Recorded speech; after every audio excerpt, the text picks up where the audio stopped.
আসসালামু আলাইকুম ওয়া রাহমাতুল্লাহি ওয়া বারাকাতুহু। হুজুর সাল্লাল্লাহু আলাইহি সাল্লামের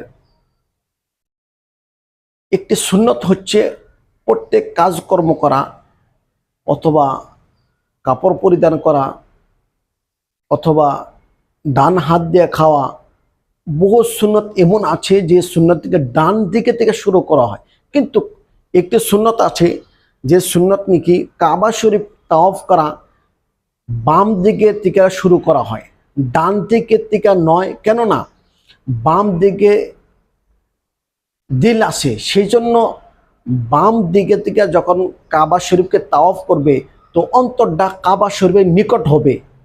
আর যদি ডান দিকে থেকে শুরু করে তাওয়াফ তো বাম দিকে আপনি অল্প দূরে পড়ে। সেই জন্য হুজুর সাল্লাল্লাহু আলাইহি সাল্লাম তাওয়াফ করেছেন বাম দিকে থেকে শুরু করেছেন। সুবহানাল্লাহ।